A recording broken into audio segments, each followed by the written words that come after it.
Hey, aloha, y'all. Daniel Aaron with you. And man, I'm kind of fired up on this one because, yeah, as it says in the description, I had a conversation with a woman a few days ago. Young woman, very pure of heart, sweet, living in India. She started doing some practices years ago. Like, this is part of why I'm fired up. Years ago, she started doing practices to awaken Kundalini. Why? I asked her that. Her motivation in some way was to develop her true power. She had a sense that she has an ability to see and hear things. The clairs is what she said: clairaudience, clairsentience.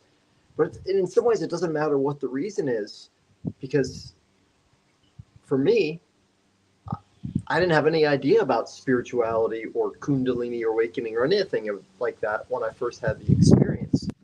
And my experience went really pear shaped. And I'm not going to get into talking about that right now, because here's what happened for this young woman. And I kind of forgot that this is where it's at for a lot of people these days. Is she was part of a spiritual group. They were doing meditations together. She started succeeding, essentially, right? She started actually having the awakening that she was looking for. But guess what happens when we start having an awakening? For most of us, it's really freaking scary. It's like, oh my goodness, what's going on? And if we get the what I call the Kundalini shakes, or the symptoms, or the jolts of energy, that's the way she put it, or the electricity, the prana that comes into us, it's a very foreign thing. It's weird, and it can feel out of control. And on some level, of course, what it is the blockages to our true self, or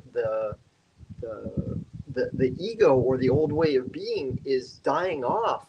So that's scary, just plain scary. And when the symptoms come, when the jolts, the Kundalini shakes come, that can happen at night and last all night, and it feels like, oh my goodness, I there's something else that's affecting me here, and I can't sleep, and I can't do what I want to do and get control of myself, and that can be scary, of course. So she got scared, right? And then plus she's not sleeping for many days, or not sleeping much. So what happens? She does what a lot of people do. She looks for help. So her family says, "Oh, I'm worried about you. We better take you to the doctor." She goes to the doctor. Doctors say, "Oh, you've got anxiety, right? That's why you can't sleep." No, she didn't have anxiety. I mean, she has some anxiety. Everybody has some anxiety, but she was not able to sleep. And because she was not able to sleep and she started getting scared, then she started to have some anxiety, right? So what do? Anti-anxiety medications, antipsychotic medications, right? Sleeping pills, dumb it down. She goes to her spiritual group. What do they say? They say, well, you just got too much energy, you need to burn it off. Well, and that's not bad, that's not wrong. It's a better approach in some ways. And by the way, I'm not saying there's one right way or anything that should be done or shouldn't be done. I'm saying we need more awareness. And for people that are in the midst of spiritual awakenings, I want you to know that what's happening is a beautiful and awesome and amazing thing for which we can be grateful. And it's possible to honor it and to move through it in a way that's safe and successful. Right? So the spiritual folks, what do they say? Too much energy, you need to burn it off, you need to, serve more. And that's good. I'm with that. Like, serving is of course good. However, and in the midst of a spiritual awakening, we don't necessarily want to burn the energy off, right? So here's how it works. We say, I want to wake up more. I want to live more of my potential. I want to be more awake. We invite spirit, God, prana, whatever you want to say. We invite that in.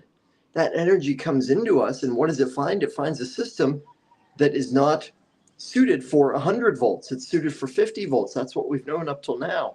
So that energy comes in, we get overloaded with the energy. That's part of why we have these symptoms. And then what happens? Right? Well, we can burn that energy off. Yes, we can disperse it.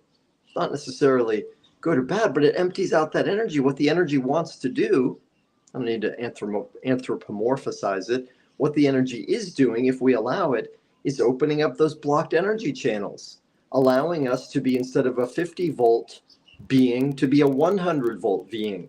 And don't take those numbers literally. I'm just using it as example. So what do we do when we're in the midst of a spiritual awakening? Well, one, keep coming back to the truth, which is it's okay. You're okay. You're safe. Nobody's going to get so much energy in that they are unsafe, right? When we get scared, as John F. Kennedy said, all we have to fear is fear itself. When we get scared, then we can do irrational things or things that are not helpful. But if we, lay in bed and maybe we're not sleeping, maybe the energy's like shaking us all around. That's okay. It's doing its work. It's opening us up. We can blow off steam, just like a good cry sometimes is a good release, but it doesn't necessarily get to what were the thoughts that were creating that emotional pattern in the first place, right? So the old models that we've had, most of us up till now, are, oh, something's not working, it doesn't feel good, push it down, repress it, I don't want to feel it. We know that doesn't work. What's the other? Catharsis, let it out, dump it. Better than pushing it down, probably, depending on where it goes. However, there's another option. That's alchemy. That's using the energy to transform. So in the midst of Kundalini awakening, you're safe. It's a good thing. It's beautiful, right? Allow it to do its work. And walking. When I've had prolonged Kundalini awakenings, the single best thing I know is walking. It's enough so the energy, a beautiful somatic way of integrating the awareness, the lessons, and without emptying it out, without rejecting the energy of it. So, for you especially, I hope this is helpful. If you got questions, thoughts, you want to talk about any of this, it's such an important area. Let me know. Send me a direct message. Let's get connected. Thanks, y'all. Aloha.